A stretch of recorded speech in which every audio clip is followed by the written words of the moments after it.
Hello gamers, and welcome to the Developer's Instruction Compendium Keynote.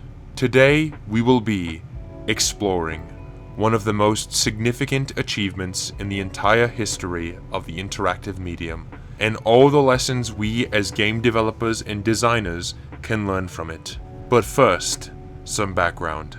The 1990s, a battleground of ideas and shifting paradigms. Many developers struggled to transition their famous IP to a new dimension, the third, which you, I, and everyone else inhabit. This immediately gave new games an immediate, realistic edge, because as you may be aware, a two-dimensional flat plane wherein you view everything from a side angle which bisects the terrain is not particularly realistic.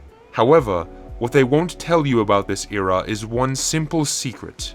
It was dreadful wank.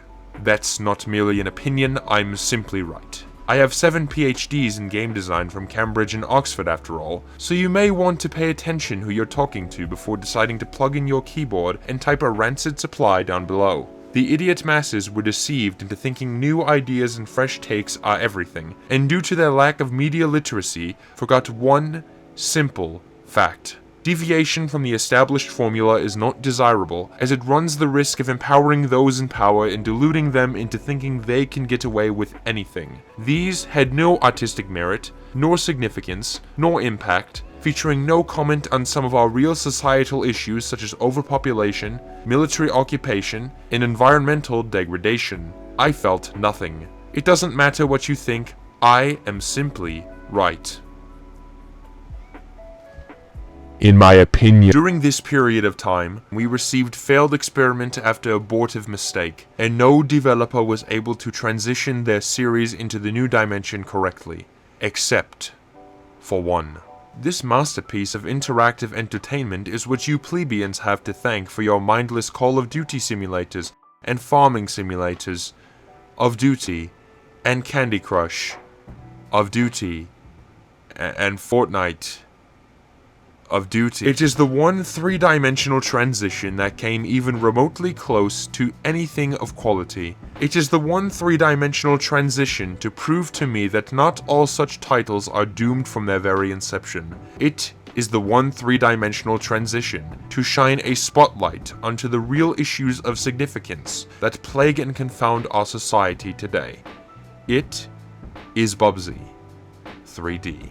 Bubsy 3D was created by the venerable Accolade, a fitting title for such bearers of pure genius, as this game deserves every accolade it received, including the prestigious Gold X Award and the rightful praise from EGM. Do not look up this quote to verify its source, I am simply just right. It is the 4th entry in the beloved and acclaimed Bubsy franchise, which itself featured numerous other intellectual masterpieces dealing with class inadequacy and the immediate need for a revolution in the spirit of Karl Marx and Friedrich Engels. Or at least, that is who my Wikipedia skimming last week said is to be trusted. You can view my previous essay on the significance of the previous Bubsy works via the links in the description below. And while you are down there, I suggest clicking subscribe and checking out my Patreon. It's free. Only 0.5% of the audience who watches my content is subscribed. So can we change those numbers? It's free. Regardless, Bubsy 3D, as you can see, was received so well for obvious reasons.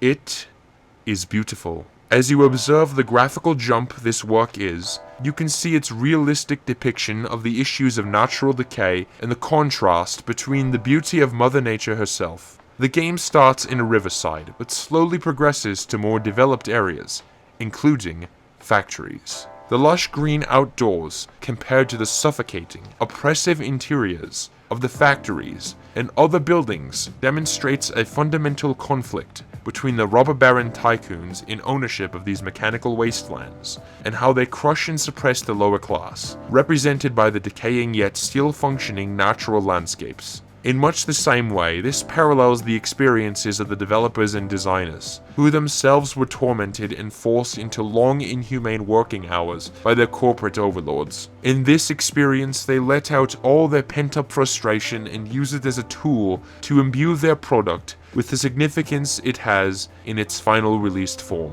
As the great Friedrich Nietzsche once said, all truly great thoughts are conceived by walking. This essay is sponsored by the fine folks over at Bake Harmony. Bake Harmony is a meals-to-door service that sends meals to your door. Hunger is a compounding issue in our society today, and so more now than ever, we can all use a little extra fooding in our lives. Now, there is no need to get up and go to the store, feeding the pundits in charge of our society's industries with more undeserved profit, as now you can simply get it delivered right to your doorstep with one simple subscription. Go down to the link in the description and use the code Keynote to get 69% off your first order. It's free. And remember, if at any time you feel unsatisfied with Bake Harmony's service, or should the need to cancel arise, fuck you. Thanks Bake Harmony once again for sponsoring this video. Link is in the description, and we are back to the analysis.